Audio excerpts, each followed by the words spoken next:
The Realm. Do you know what the Realm is? It's the 1,000 blades of Aegon's enemies.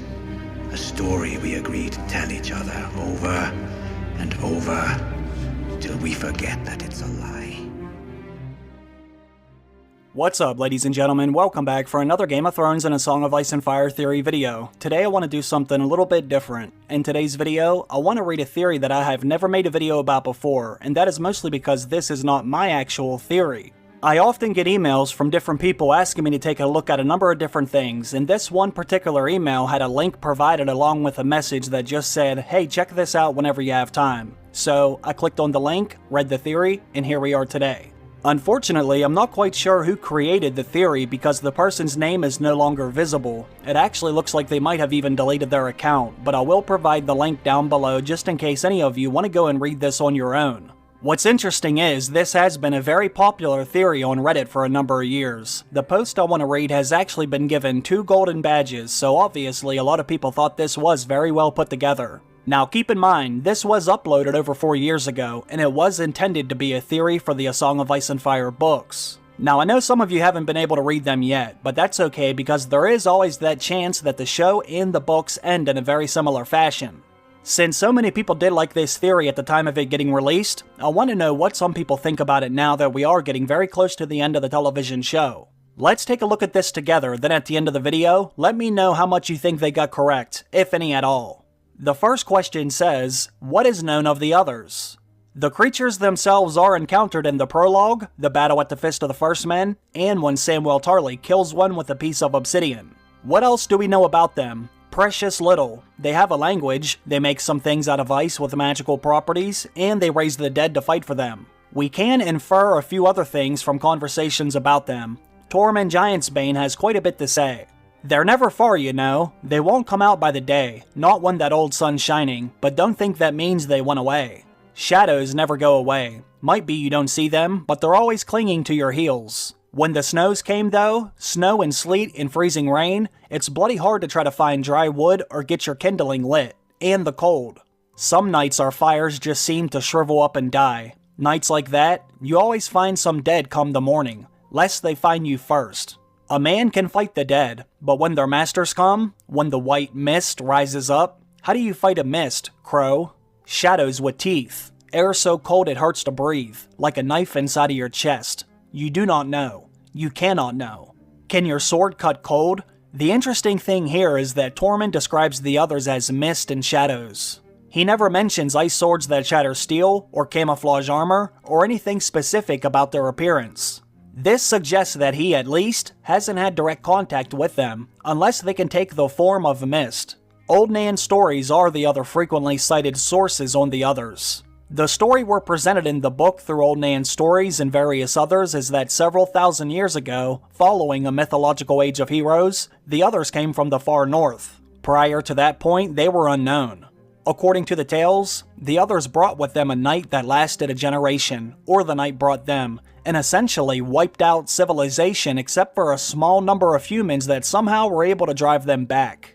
All we know about this retaliation and eventual victory is that it resulted in the construction of an enormous magical wall of ice that, apparently, holds the others at bay. Westerosi attribute this to a figure called the Last Hero, who may or may not be the same figure as Azor Ahai, an Eastern figure associated with the R'hllor faith. Azor Ahai's magic weapon may be an allegory for the process of taming dragons or creating Valyrian steel, either of which may involve human sacrifice as in the story. However, there is another point to consider. Melisandre, the only source we have on the others outside the tales and garbled legends passed down orally from a time so long ago there are no accurate histories of it, says the others are demons of snow, ice, and cold, and essentially paints them as mindless servants of a single intelligence that opposes her fire god. But what if she's wrong? An alternate theory. Ever since the tale of the Night's King appeared in the books, people have been speculating that it foreshadows someone turning to the side of the others. Candidates for this include Roose Bolton and Stannis, the former for an apparent connection to magic, agelessness, and a general inhuman eeriness. The latter for his hunger for power, ruthless pragmatism, and possibility of snapping and going dark when it becomes clear he will never sit the Iron Throne. The Night's King's story is not a random tale of horror. It's an explanation of how the war against the others was won. The story of the last hero, as related by Old Nan, ends with the others closing in on the last hero who is defenseless. It is never said that he fought or defeated or conquered them. We know that there has already been a peace between human and inhuman or supernatural beings in Westeros. The first men and the children came to terms and agreed to a peace treaty, which was later broken by the Andal invaders. I propose that the last hero was not a conqueror, but a diplomat.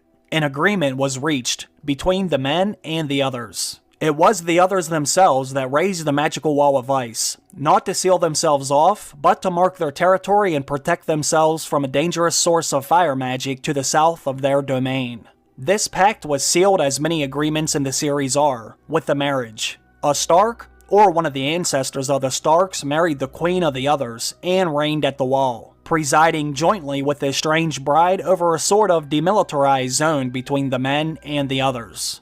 The others then fulfilled their side of the agreement. They went away and left men alone. Men, unfortunately, did not keep up their end of the bargain.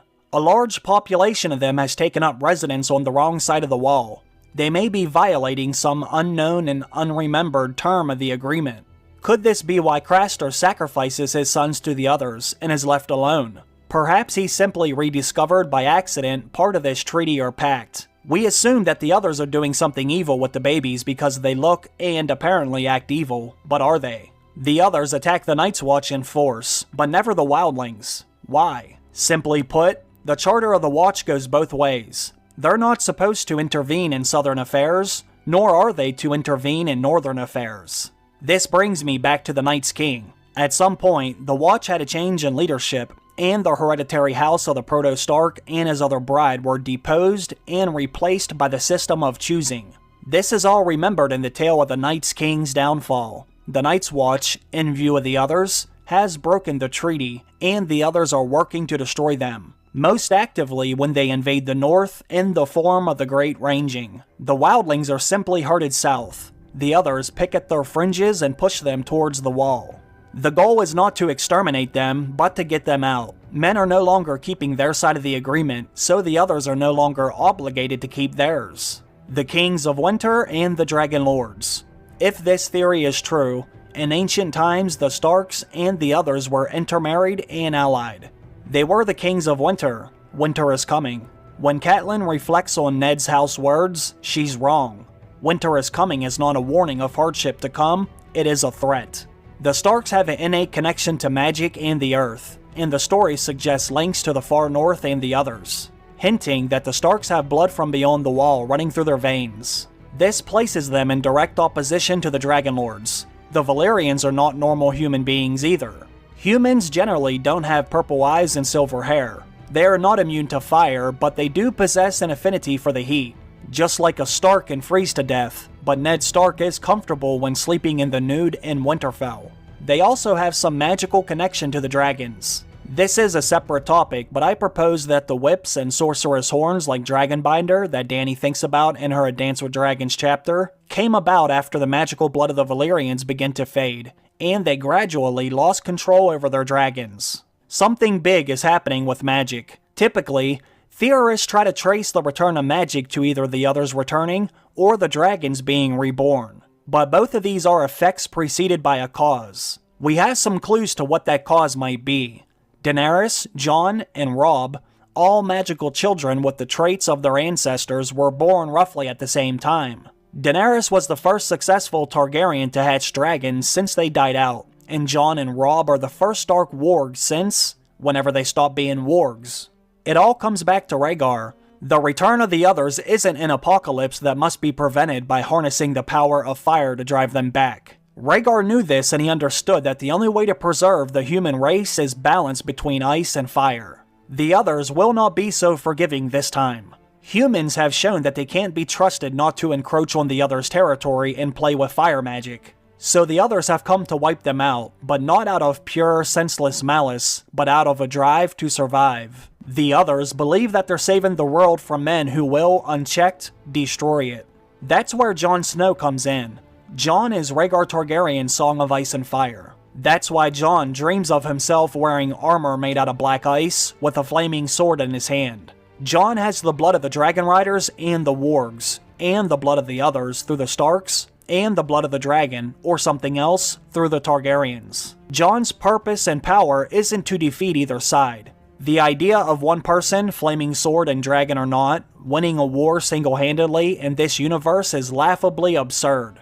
Instead, this is to restore the peace between them. The prince who was promised is not Azor Ahai. Azor Ahai is the villain in the prince's story, and Azor Ahai is Daenerys Targaryen.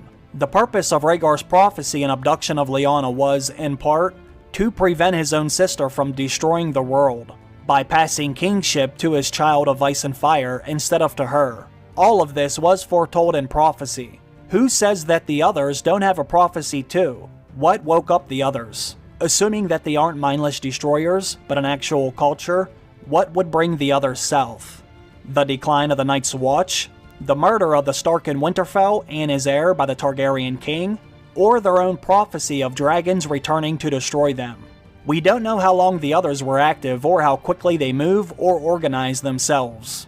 Immortal beings, if they are immortal or very long-lived, probably work on a very different timescale. Waymar Royce and his party were probably not the first to encounter them, just the first time a survivor carried the word south. In fact, the others may have let Garrett live as a final warning to the Night's Watch and the realms of men. Stay out, or we're coming. We do know that Mance Rayder started gathering the wildlings together to get the hell out of Dodge well before the encounter in the prologue, suggesting that the others were active well before that. How will it end? An epic battle between the forces of men and the others that ends in their total defeat and banishment from the world, and a new era of peace and balanced seasons just doesn't fit with the story as told. If I'm right, the others are not so different from men, and the greater conflict not so different from the smaller one. Pacts were made, backstabbing occurred, and now there's war. It will end the way it did the first time, in an uneasy truce brokered by Jon, rather than a smashing victory over cold and evil by Daenerys. The others may even ally with men to destroy the threat of the Targaryens and their dragons before retreating north again, satisfied that men will honor their agreement for now. In the House of the Undying, Daenerys has a vision of a blue rose growing from the wall. While obviously foreshadowing that Lyanna's son Jon is present at the wall, there is a second layer to this that suggests a rebirth of the Stark line on the wall. The same imagery is used in the story of Bael the Bard. Jon Snow will become the new king at the wall, and to seal the peace, take another to bride, as did the Night's King of old. Not an easy or perfect or permanent peace, just a peace. So, basically to sum everything up, this person is saying that the others are moving south, because men violated an ancient pact. The Night's King's story is an account of how the War for the Dawn ended, in a peace sealed by marriage. Daenerys Targaryen and her dragons are a dangerous force of chaos that threatens to destabilize the world, and the others are hostile towards men because of their betrayal of the Night's King and the overthrow of his line. Their incursion into the others' agreed-on territory, and the danger the Targaryens and their fire magic pose to the others and the world at large. Rhaegar Targaryen fathered a son by Lyanna to unite the blood of the Dragon Riders and the other kin, whether he knew it or not. Jon Snow is that son, and he will bring the peace between the others and the realms of men. So what do you think about this person's ideas? Like I said, that theory was most likely meant for the books, which in that case, I suppose there is still a good chance that most of it could potentially happen, but I'm not so sure when it comes to the TV show. We haven't seen any signs of there being a female White Walker. However, many people do believe that Jon Snow could become the next Night King. I know because I have made a video about that possibility, and there were people in the comment section saying that they think it will happen. So I imagine if you are one of those people, then you would tend to agree with at least some of what I read here today. This theory was popular for quite some time, and it did win 2 golden stars or whatever, but how do you feel about it today? This goes for book readers and show watchers. Let me know what you think down below. Also, I don't think I ever mentioned this in a video before or not, but I have started to make some custom t-shirts and hoodies which you can find down below. All of the different designs do come in men's and women's sizes, along with many different colors as well. I did try to keep the prices very low too. Teespring did suggest that I charge a lot more, but I wasn't trying to bust anyone's head or wallet over a damn shirt or hoodie, so hopefully the pricing is reasonable enough. The tricky thing is trying to stay creative when making Game of Thrones related merchandise because HBO has already trademarked all the best quotes and phrases from the show. So I had to try to think of some other directions to go in when I was trying to create some shirts of my own. Now I know most people just throw their channel name or logo on there, but I didn't want to do something just as basic as that. But if you are interested, then let me know or just click on the link down below. Anyways, I want to thank all of you for watching the video, and I also want to thank everyone on Patreon for supporting the channel already. Happy holidays everyone, I will see you again very soon. Bye.